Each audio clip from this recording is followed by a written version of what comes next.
ठीक है, तो आज हम लोग स्टार्ट करेंगे फोरियर सीरीज। ठीक है, इसी का आगे पार्ट आता है Fourier transform.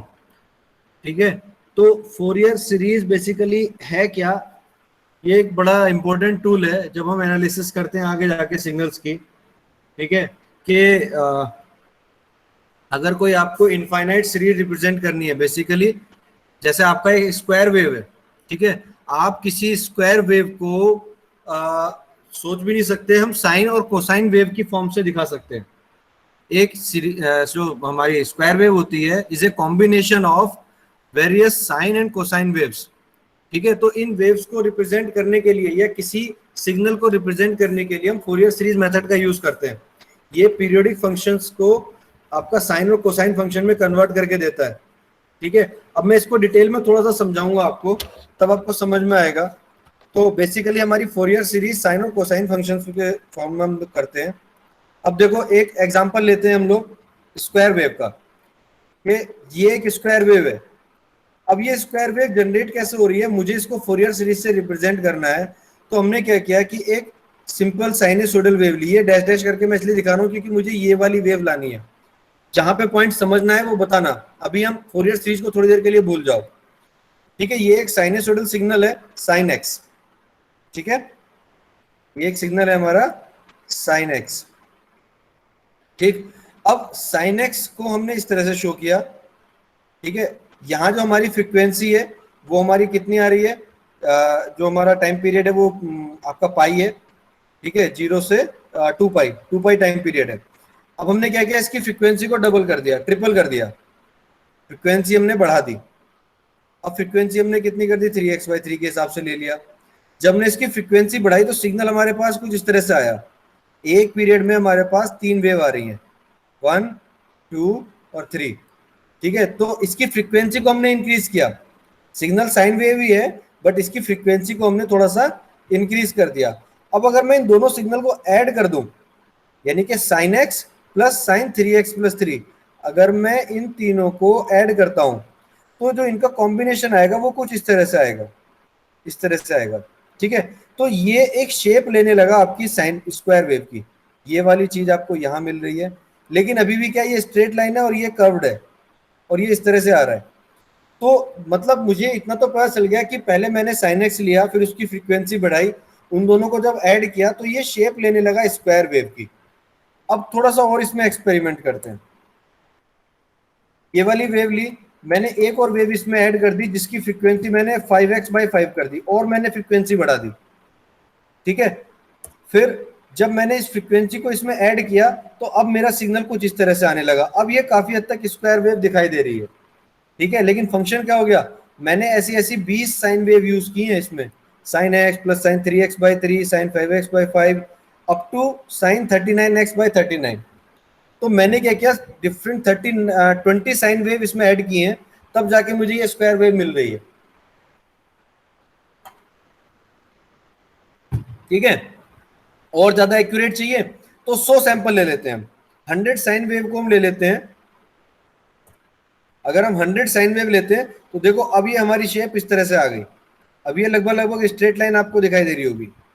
Basically this is the combination of 100 sine waves, sine x जिसकी फ्रीक्वेंसी हम बढ़ाते चले जा रहे हैं। ठीक है, तो ये 199x/5 199 तक हमने पहुंचा दिया।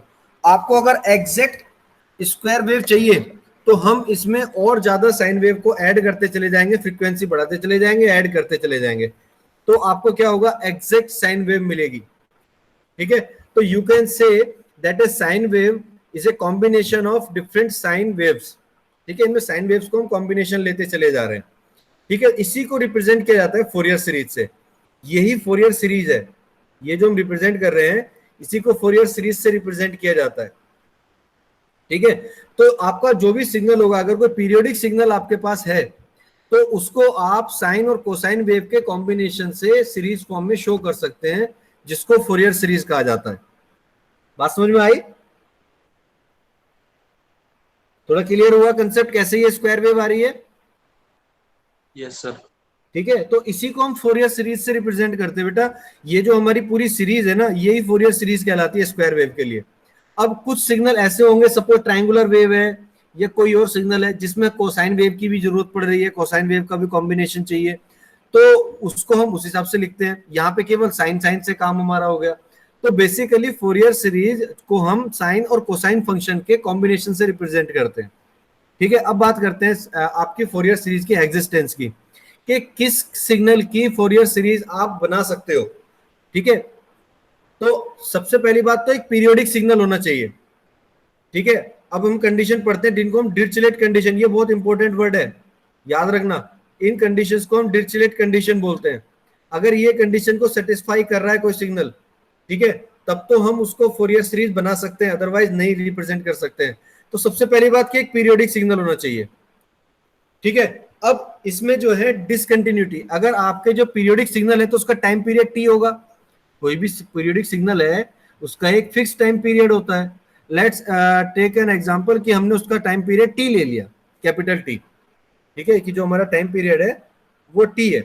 अब इस टी टाइम पीरियड के सिग्नल में आपके फाइनाइट नंबर ऑफ डिसकंटिन्यूटीज होनी चाहिए। ऐसा नहीं है कि किसी टाइम पीरियड में 4 डिसकंटिन्यूटी आ रही है, कहीं पे 3 आ रही है, कहीं पे 2 आ रही है। डिसकंटिन्यूटी से इन द सेंस कि जैसे अगर ये एक साइन वेव है, ठीक है, तो कभी ये 0 हो रही है, कभी ये मैक्सिमम हो रही है, ठीक है, फिर ये निगेटिव में मैक्सिमम हो गई है, डिसकंटिन्यूटीज है। ठीक है, तो ये फिक्स होनी चाहिए कि अगर 4 डिसकंटिन्यूटी इस सिग्नल में है या 6 है, तो अगली साइकिल में भी ये 6 ही होंगी। ये फिक्स होनी चाहिए, फाइनाइट नंबर में होनी चाहिए, तब आप उसके फोरियर सीरीज से रिप्रेजेंट कर सकते हो। दूसरी condition, it should have a finite average value over the period T. इस टाइम पीरियड टी के जो हम बात कर रहे हैं कि ये टाइम पीरियड टी है, इस टाइम पीरियड के लिए हमारी जो एवरेज वैल्यू है वो फिक्स होनी चाहिए। ऐसा नहीं है कि कहीं पे ज्यादा आ रही है कहीं कम हो रही है, एवरेज वैल्यू फिक्स होगी। जैसे इस टाइम पीरियड के लिए एवरेज वैल्यू 0 आ रही है, जितना पॉजिटिव है उतना ही निगेटिव है, तो एवरेज वैल्यू कितनी आ गई? 0। ठीक है, तीसरी कंडीशन क्या है? It has a finite number of positive and negative maxima in the period. आपका जो पीरियड है इसमें फिक्स नंबर ऑफ पॉजिटिव और नेगेटिव मैक्सिमम होने चाहिए। ये एक पॉजिटिव मैक्सिमम है, एक नेगेटिव मैक्सिमम है, ये फिक्स है। हर टाइम पीरियड में इतने ही होंगे। ऐसा नहीं है कि इस टाइम पीरियड में तो एक एक है और अगले टाइम पीरियड में दो दो हो गए। अगर ये तीनों कंडीशन सेटिस्फाई हो रही हैं, जिनको हम डिरिचलेट कंडीशंस बोलते हैं, तब हम कह सकते हैं कि फोरियर सीरीज इन सिग्नल की एग्जिस्ट करेगी। This is known as the existence of the Fourier series. और ये बहुत इंपॉर्टेंट, छोटी सी कंडीशन है 3, बट इंपॉर्टेंट है। अक्सर एग्जाम में 2 नंबर के क्वेश्चन में पूछा जाता है कि explain the existence of the Fourier series. इस तरह से आपको इसे रिप्रेजेंट करना है। ठीक है, सर ये डिसकंटिन्यूअस वाला फिर से समझा दो। डिसकंटिन्यूटीज मतलब जहां पे डिसकंटिन्यू, जैसे इस पॉइंट पे आके देखिए आप, यहां पे आके आके इसका मैग्नीट्यूड कितना हो गया? 0 हो गया। 0 हो गया ना, सिग्नल का मैग्नीट्यूड कितना हो गया? 0 हो गया।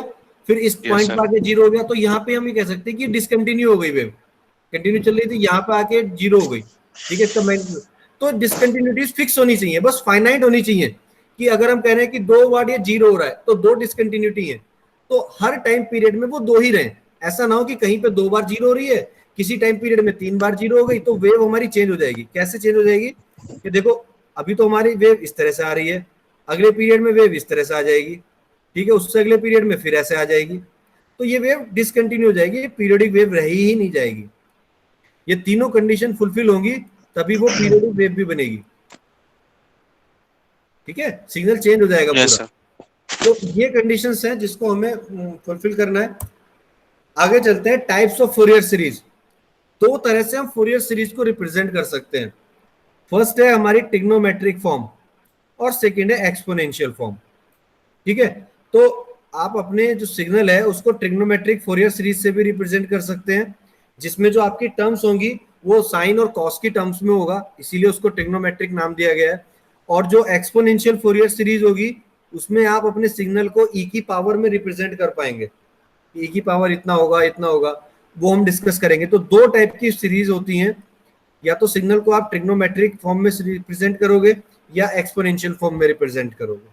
और ये दोनों ही फॉर्म एक दूसरे से इंटर रिलेटेड है। एक फॉर्म से दूसरे फॉर्म में आप लोग इंटरचेंज भी कर सकते हैं आपस में। अब पहले हम ट्रिग्नोमेट्रिक सीरीज पढ़ेंगे। तो ट्रिग्नोमेट्रिक सीरीज आपकी इस तरह से रिप्रेजेंट की जाती है। अगर आपका कोई सिग्नल है एफ टी, ठीक है, तो एफ टी इक्वल्स टू होगा a naught sigma n equals to 1 to infinity a n cos N omega naught t plus b n sine N omega naught t. A naught तो constant हो गया आपका, ये ध्यान रखिएगा। ए एन के साथ में हमारी कोसाइन वाली सिग्नल की टर्म्स आ गई। मैंने कहा था कि साइन और कोसाइन का सम होता है, कॉम्बिनेशन होता है। तो कोसाइन वाली टर्म्स का जो कोफिशिएंट है वो ए एन है, और जो साइन वाली टर्म्स का कोफिशिएंट है वो बी एन है। तो ये जो सिग्नल है इसको मैंने एक कांस्टेंट, साइन टर्म्स और कोसाइन टर्म्स, इनका कॉम्बिनेशन बनाया है। अब ये n की वैल्यू आपकी 1 से इंफिनिटी तक कुछ भी हो सकती है, ठीक है। तो ये एक आपकी फोरियर सीरीज को रिप्रेजेंट करने का तरीका है ट्रिग्नोमेट्रिकल फॉर्म में, ठीक। अब बात करते हैं कि ए नॉट क्या होता है, ए एन क्या होता है, बी एन क्या होता है। तो देखिए a naught a n b n are the trigonometric Fourier series coefficient, constants है। तो ए नॉट की वैल्यू कितनी होती है, ए नॉट को जब आप कैलकुलेट करेंगे तो इसका फॉर्मूला है 1 upon T 0 to T, T is the time period, F T D T, ये कांस्टेंट है हमारा, यही है इसमें पूरी सीरीज में, और कुछ नहीं है। आपको ये कांस्टेंट ही निकालने होते हैं। ए नॉट, फिर आप ए एन निकालेंगे तो ए एन होता है 2 upon T 0 to T F T cos N omega T. A N हमारा कितना होता है, कॉस एन ओमेगा टी। तो ए एन इस फॉर्मूले से आप लोग कैलकुलेट करेंगे, ठीक है। और बी एन आप इस फॉर्मूले से कैलकुलेट करेंगे, 2 upon T 0 to T F T sine N omega T, ठीक है। तो ये तीन फॉर्मूले हैं जिसका यूज आपको करना है। ए नॉट, ए एन और बी एन कैलकुलेट आप लोग करेंगे, और फिर इन कांस्टेंट को हम इस इक्वेशन में पुट कर देंगे तो हमारे पास फोरियर सीरीज एक्सपेंशन आपको मिल जाएगा कि किस तरह से हम इसको फोरियर सीरीज में किसी सिग्नल को रिप्रेजेंट करेंगे। इसमें और कुछ नहीं है। अब आप डायरेक्ट, हाँ सर ये समेशन ए एन कॉस एन क्या है ये? हाँ बेटा, या ये वाला ऊपर जो फॉर्मूला है कॉस, ये सर ये क्या है? n इक्वल्स टू 1 से इंफिनिटी तक। देखो हमने क्या किया, सपोज अगर मैंने n को 1 रखा तो मुझे मिल जाएगा a1 cos ओमेगा टी, ठीक है। अगर मैं n को 2 रखता हूं तो मुझे मिल जाएगा a2 cos 2 ओमेगा टी। तो मेरी फ्रीक्वेंसी बढ़ती जा रही है ना, जो मैंने कहा था कि फ्रीक्वेंसी को बढ़ा बढ़ा के ऐड कर रहे हैं हम लोग। पहले मैंने ओमेगा टी पे लिया, फिर मैंने 2 ओमेगा टी पे लिया, फिर मैंने 3 ओमेगा टी पे लिया।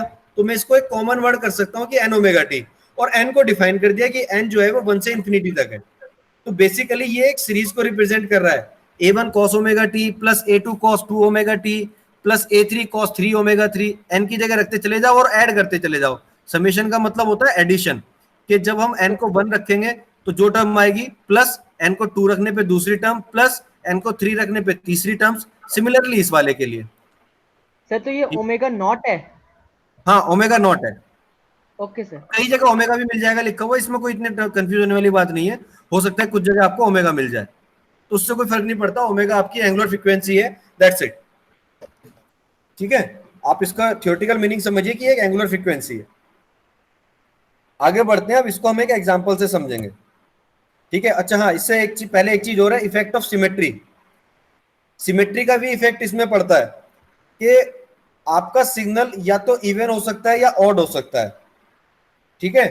अब अगर मेरा सिग्नल इवन है, ठीक है, तो देखिए होगा क्या कि जो ऑड फंक्शन मेरा बनेगा, ये चीज ध्यान रखिएगा, जो ऑड फंक्शन बनेगा उसकी एवरेज वैल्यू 0 हो जाएगी। जैसे अगर मेरे पास साइन वेव है, ये साइन वेव एक ऑड फंक्शन है, ये तो मैंने पिछली यूनिट में पढ़ा था कि ये क्या एक ऑड फंक्शन है।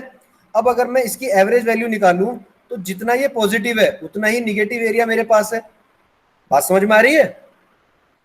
इस साइन वेव में ये एक ऑड फंक्शन है और जितना पॉजिटिव है उतना ही निगेटिव है।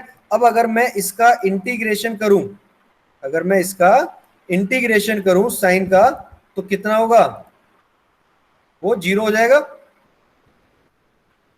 साइन ओमेगा टी का अगर मैं इंटीग्रेशन करता हूं तो जो इंटीग्रेशन का मतलब क्या है, एरिया, और ये एरिया कितना हो जा रहा है, 0, क्योंकि जितना पॉजिटिव है उतना ही निगेटिव है, ठीक है।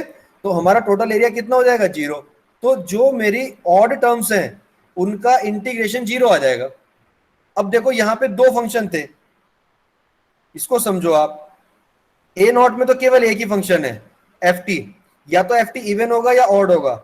अगर ये ऑड होगा एफ टी, तो ये ए नॉट 0 हो जाएगा, कुछ करने की जरूरत नहीं है, ठीक है। तो जैसे हमने यहाँ पे एफ टी को ऑड लिया ऑड लिया, इसका मतलब ए नॉट हमारा 0 हो गया, क्योंकि ये ऑड फंक्शन है और ऑड फंक्शन का इंटीग्रेशन 0 हो जाएगा। ठीक है, अब ये है एफ टी और कॉस। कॉस हमें पता है इवन फंक्शन है, कॉस कैसा है, इवन फंक्शन होता है, और एफ टी हमारा इवन या ऑड हम कंसीडर करेंगे। तो देखो क्या होगा कि जो ए एन है, अगर हमारा फंक्शन इवन है तो इवन इंटू इवन कितना होगा, इवन होगा। अगर दो इवन फंक्शन मल्टीप्लाई हो रहे हैं तो वो कैसे होंगे, इवन होंगे। इवन होंगे तो उसका कोफिशिएंट फिर ये आएगा 4/t 0 to t by 2, time period आधा ले लिया हमने। ठीक है, तो यहाँ पे ये डबल हो गया, 4/t हो गया, पहले 2/t था तो ये 4/t हो गया, क्योंकि टाइम पीरियड हमने हाफ कर दिया, t/2 तक ले रहे हैं। F T cos omega t ये एग्जिस्ट करेगा, ये भी एग्जिस्ट करेगा क्योंकि इवन फंक्शन है, इसको भी हम कैलकुलेट कर पाएंगे। बट bn, अब देखो bn में क्या था, साइन ऑड फंक्शन है और f को हम ले रहे हैं इवन, तो इवन इंटू ऑड क्या होता है, इवन इंटू ऑड हमेशा क्या होगा, ऑड फंक्शन बनेगा, और ऑड फंक्शन का इंटीग्रेशन 0 हो जाएगा। तो हमें सॉल्व करने की जरूरत ही नहीं है, इस केस में हम bn को 0 ले सकते हैं अगर हमारे पास ऑड फंक्शन आ रहा है तो। अब सेकंड कंडीशन को स्टडी करते हैं कि अगर एफ टी ऑड है, ऑड होगा तो ये ए नॉट जो है ये भी ऑड होगा और ऑड का इंटीग्रेशन 0 हो जाएगा। ठीक है, अब ए एन का देखते हैं, ये अगर ऑड है, ठीक है, एफ टी अगर ऑड है और ऑड ये इवन है, तो ऑड इंटू इवन हमेशा ऑड होता है, ऑड इंटू इवन क्या होता है, ऑड होता है, और ऑड फंक्शन का इंटीग्रेशन कितना हो जाएगा, 0, तो ए एन भी 0 हो जाएगा। बात करते हैं bn की, bn क्या है, एफ टी ऑड फंक्शन है, साइन भी ऑड फंक्शन है, तो ऑड इंटू ऑड क्या होता है, इवन हो जाएगा, ऑड इंटू ऑड क्या हो जाएगा, इवन हो जाएगा हमारा। ठीक है, तो ये वाला जो फंक्शन है F T sine omega T, ये हमारा इवन फंक्शन बन जाएगा, तो केवल bn एग्जिस्ट करेगा। यानी कि अगर आपको एफ टी जो गिवन है क्वेश्चन में, जिसका आपको फोरियर सीरीज रिप्रेजेंट करना है, वो एक ऑड फंक्शन है, तो केवल एक कांस्टेंट कैलकुलेट करना होगा, दैट इज bn। इवन और ऑड फंक्शन कैसे कैलकुलेट करते थे ये मैंने आपको बताया था कि if fx equals to minus fx, अगर x की जगह माइनस fx रख दो और वो दोनों इक्वल आ जाए, fx equals to f minus x, तो वो इवन फंक्शन है। जैसे cos थीटा, cos थीटा की जगह मैं थीटा को माइनस भी रख दूं, cos माइनस थीटा ले लूं, तो cos theta equals to cos minus theta होगा, क्योंकि minus cos theta cos minus theta भी cos थीटा होता है, माइनस का फर्क नहीं पड़ता है, लेकिन साइन पे पड़ता है। साइन थीटा में अगर मैं माइनस रख दूं तो साइन माइनस थीटा कितना हो जाएगा, माइनस साइन थीटा, तो देखो माइनस साइन बाहर आ गया, तो ये एक ऑड फंक्शन है। समझ में आ गया इवन और ऑड वाला चक्कर, बताओ अगर नहीं समझ में आया तो किसी को, ये बहुत इंपॉर्टेंट है पॉइंट। आ गया सर। ठीक है, चलिए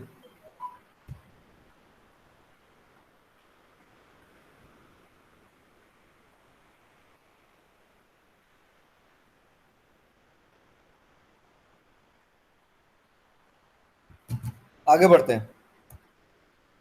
क्वेश्चन है, आपको एक हाफ वेव रेक्टिफायर आउटपुट है, साइन वेव जो है हमारी, ये हाफ वेव रेक्टिफायर का आउटपुट है। ठीक है, इसके लिए आपको फोरियर सीरीज बनानी है। ठीक, तो ये सिग्नल है, इसका टाइम पीरियड कितना होगा, कोई बताएगा मुझे इस वेव का टाइम पीरियड कितना है, एनीबॉडी? Sir T.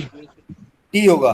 कई बार हम लोग इसको t/2 कर देते हैं तो वो गलत है, इसका टाइम पीरियड कितना होगा, 0 to t, क्योंकि वेव यहां से रिपीट हो रही है। ठीक है, तो इसका जो टाइम पीरियड होगा वो t होगा। अब t में मुझे डिफाइन करना है, तो देखिए t तक कैसे डिफाइन करूंगा, 0 से t/2 तक, तो ये साइन वेव है, और t/2 से t तक ये क्या है, 0 है। तो देखिए t/2 से t तक मैंने इसको क्या लिखा है, 0, और 0 से t/2 तक मैंने इसको लिख दिया Vm साइन ओमेगा t, क्योंकि ये इसकी मैक्सिमम वैल्यू Vm है। इसमें तो कोई डाउट नहीं है। वेव को कैसे रिप्रेजेंट किया है यहाँ, ये सबसे पहला स्टेप है, जो भी वेव फॉर्म गिवन होगी उसको आपको रिप्रेजेंट करना होगा यहाँ पे। बताइए, सिंपल है? Yes sir. ठीक है, हाँ बेटा बताओ। सो t इजिकल टू 2/2 पे वो दो वैल्यू कैसे ले सकता है, 0 भी और Vm साइन ओमेगा t भी? है बेटा, Vm cos omega t। Sir sir t/2 पे वो दो वैल्यू कैसे ले सकता है, जीरो भी और vm sin ओमेगा t, तो इक्वालिटी तो मतलब एक देखो ही होनी सुनो चाहिए मेरी ना, बात तो सुनो जीरो बेटा, तो होनी वी चाहिए। एम साइन ओमेगा टी कोई फिक्स वैल्यू नहीं है। V M sine omega T is representing a wave. अब अगर मैं टी की जगह t/2 रख दूं तो साइन ओमेगा t/2 हो जाएगा, हो जाएगा। तो यह अगर मैं इस इक्वेशन में t की जगह t/2 रख दूं तो कितना हो जाएगा, ओमेगा इंटू t/2, और ओमेगा होता है 2 पाई अपॉन टी। तो t से t कैंसिल हो जाएगा, 2 से 2 कैंसिल हो जाएगा, बचेगा कितना, पाई, पाई/2। ठीक है, तो पाई/2 कितना हो जाता है, साइन पाई/2। साइन पाई/2 कितना होता है, सॉरी वही साइन, होता है सर साइन पाई 90 बचेगा डिग्री। ना, साइन पाई। तो साइन पाई 0 हो जाता है। तो देखो इस वाली इक्वेशन में यस अगर मैं सर। t की जगह t/2 रख दूं तब भी ये मुझे 0 मैग्नीट्यूड देगा। तो ये केवल t/2 इस पॉइंट का वैल्यू है, जबकि हम वेव को रिप्रेजेंट कर रहे हैं यहां से लेके और यहां तक पूरा रिप्रेजेंट कर रहे हैं, तो उसके लिए तो हमें इक्वेशन लिखनी पड़ेगी ना। तो t/2 पे जाके वैल्यू 0 हो रही है, क्या दिक्कत है। अगर मैं 0 पे निकालता हूं, t की जगह 0 रख देता हूं तो साइन 0 हो जाएगा, साइन 0 0, तो ये यहां पे 0 दिखा देगा। बट इससे आगे तो मैं वेव रिप्रेजेंट नहीं कर सकता ना, क्योंकि यहां पे मैग्नीट्यूड 0 ही है।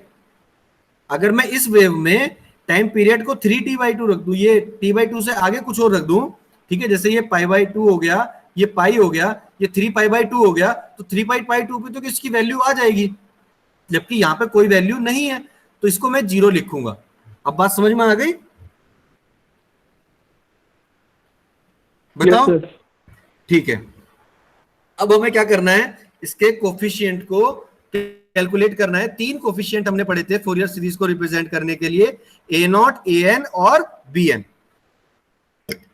सॉरी, अब देखिए मुझे जब a0 निकालना था तो a0 की मुझे फॉर्मूला था 1/t integration 0 to t xt dt। अब मेरी जो रेंज थी वो 0 से t तक थी, ध्यान से समझिएगा, 0 से t तक थी। बट मेरा सिग्नल को मैंने 2 रेंज में डिवाइड किया है। इस t को, रेंज अभी भी 0 से t है, ठीक है, बट मैंने क्या किया, इसको 2 जगह ब्रेक किया हुआ है t/2 तक, क्योंकि मेरा सिग्नल ब्रेक हो रहा है। ठीक है, तो मैं क्या करूंगा, 0 से t/2 तक तो 1 लूंगा, ठीक है, और t/2 से t तक अलग लूंगा। ठीक, तो हमने क्या किया, इस लिमिट को ब्रेक कर लिया, 1/t को बाहर रखा और लिमिट को ब्रेक किया 0 से t/2, क्योंकि 0 से t/2 तक मेरी इक्वेशन ये है। और फिर t/2 से t तक मैंने इसको ब्रेक किया, तो t/2 से t तक इसकी वैल्यू कितनी है, 0 है। तो ये मैंने यहाँ पे ब्रेक कर लिया। अब मैंने इस एक सिग्नल को 2 जगह ब्रेक कर लिया, क्योंकि मेरा सिग्नल भी ब्रेक हो रहा है 2 जगह पे। तो जब सिग्नल ब्रेक होगा तो मुझे यहां भी करना पड़ेगा। ठीक है, अब मैं इसको इंटीग्रेट करता हूं, तो xt की वैल्यू कितनी है, vm sin ओमेगा t, 0 से t/2 के बीच में। तो ये मैंने 0 से t/2 के बीच में रख दिया, vm sin omega t into dt। इसको सॉल्व कर लिया, ये वाली वैल्यू कितनी हो जाएगी, 0, क्योंकि xt कितना है 0 से t/2 में, 0, तो ये वैल्यू 0 हो जाएगी। तो इसको कैलकुलेट करने की जरूरत नहीं है, ये वैल्यू एलिमिनेट हो जाएगी।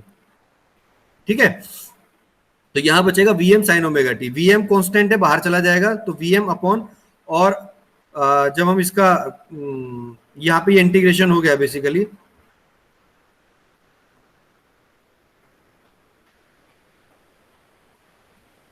एक सेकंड रुक जाए, यहाँ पे कुछ गड़बड़ है कि साइन का इंटीग्रेशन हम लोग कर रहे हैं, तो ये साइन आएगा, ठीक है, ये ओमेगा नहीं आएगा अभी,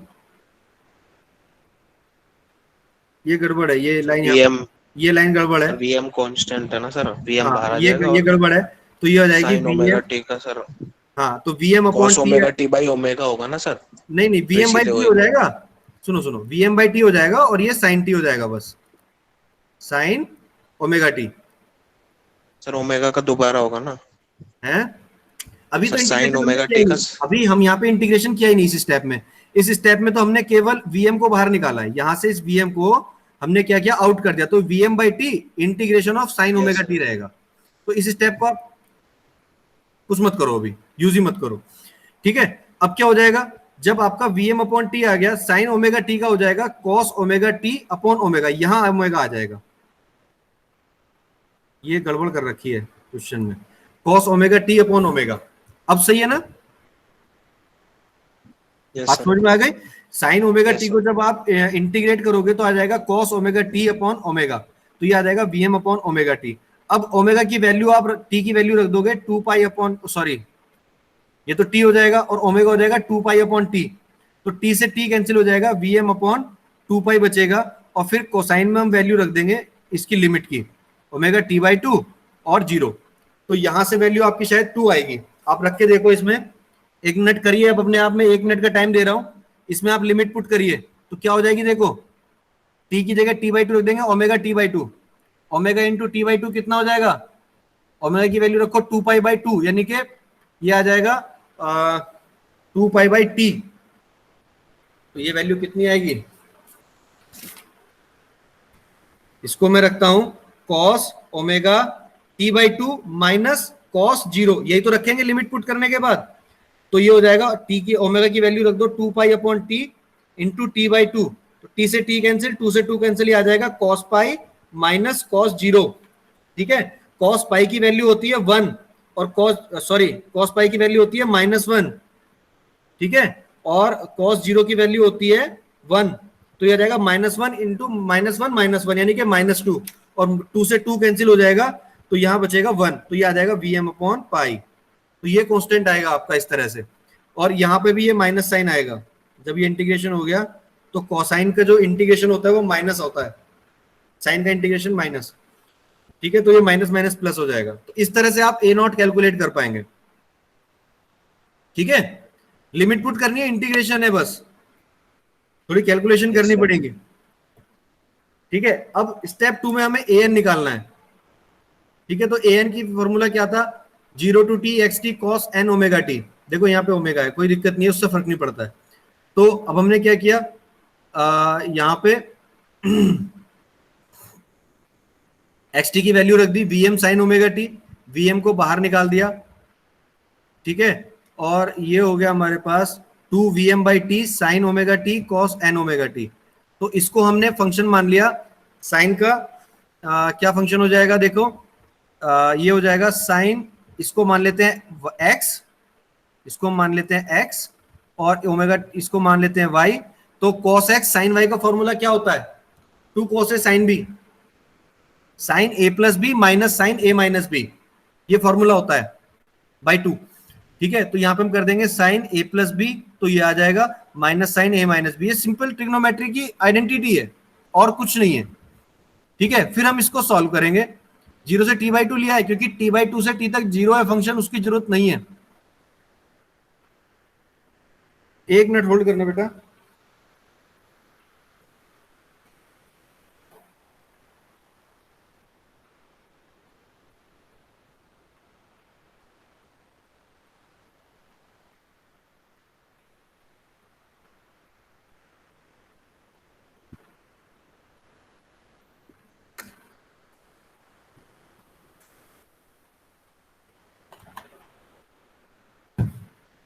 ठीक है। तो ये आ जाएगा हमारा साइन एन प्लस 1, अब इसको हम क्या करना है, हमें इंटीग्रेट करना है, तो साइन का हो जाएगा minus cos N plus 1 omega T, और फिर एन प्लस 1 को इंटीग्रेट करेंगे तो ये एन प्लस 1 नीचे आ जाएगा, ठीक है। सिमिलरली ये एन माइनस 1 नीचे आ जाएगा और ये माइनस माइनस हो जाएगा प्लस, ठीक है, कोस एन माइनस 1 ओमेगा टी। इसमें लिमिट पुट कर देंगे 0 से टी बाई 2, तो जब लिमिट पुट करेंगे तो ये आ जाएगी हमारी प्लस की लिमिट, ठीक है, और जब 0 रखेंगे तो ये चीज 0 हो जाएगी, कॉस 0 हो जाएगा 1, तो 1 अपॉन एन प्लस 1, तो ये आ जाएगा टी बाई 2 और 0 रखने पे, फिर इसमें रख देंगे ओमेगा टी बाई 2 आ जाएगा, और फिर जब 0 रखेंगे तो -1 अपॉन एन आ जाएगा। इसको हम सॉल्व करना है बस, अब केवल यहाँ पे सॉल्यूशन बचा है और कुछ नहीं है, आप इसको सॉल्व कर लेंगे, ठीक है, जितना मिनिमाइज कर सकते हैं उतना मिनिमाइज हम इसको करेंगे, तो आ जाएगा एन कॉस एन माइनस 1, ये पूरी इक्वेशन आएगी, इसको सॉल्व करेंगे तो आ जाएगा 2n sine N pi sine pi 2 cos N pi cos pi, ठीक है। तो ये फॉर्मूला बन जाएगा उसका, आपका क्या बोलते हैं, 2 साइन ए कॉस बी और 2 कॉस ए साइन बी, इसका फॉर्मूला बन जाएगा, ठीक है। तो ये बन जाएगा फॉर्मूला कॉस एन पाई का फॉर्मूला, ठीक है, तो कॉस एन पाई का फॉर्मूला बन जाएगा, और यहां आ जाएगा ये आपका, या वैसे भी इसको सॉल्व कर सकते हैं हम, क्योंकि साइन पाई कितना होता है हमारा, साइन पाई कितना होता है बेटा? 0। साइन पाई कितना होता है? साइन पाई की वैल्यू कितनी होती है? 0। ये टर्म 0 हो जाएगी। और कॉस पाई की वैल्यू होती है 1, ठीक है, तो ये वैल्यू 1 हो जाएगी। तो ये आ जाएगा 2 cos n पाई। तो 2 cos n पाई जाएगा, 2 को हमने कॉमन ले लिया यहां से और यहां से, तो ये फंक्शन आ जाएगा। इसको हम सॉल्व कर लेंगे तो ये हमारी an की वैल्यू आएगी, ठीक है। अब यहां पे हमने लिखा है n नॉट इक्वल टू 1, क्यों? क्योंकि अगर n को 1 रख देते हैं तो ये चीज 0 हो जाएगी, इंफिनिटी हो जाएगी, अपॉन में 0। तो इसलिए हमें ध्यान भी रखना होगा कंडीशन की n को 1 नहीं रखना है। 1 पे हम अलग से इसको कैलकुलेट कर लेंगे, कैसे करेंगे वो भी देखते हैं क्या आएगा, ठीक है। फिर bn निकालेंगे। अब देखिए bn को हमें निकालना है, तो bn के लिए हमने निकाला, ये bn को कैलकुलेट करना शुरू किया, उसी तरह से कैलकुलेट किया बिल्कुल, ठीक है, जैसे हमने पहले किया था। बस यहाँ पे साइन आ जाएगा और ये साइन है, साइन बी का फॉर्मूला बन जाएगा। तो एक cos A minus B minus cos A plus B, उसका फॉर्मूला बनेगा, उसको हम इंटीग्रेट करेंगे तो साइन की टर्म में आ जाएगा, ठीक है।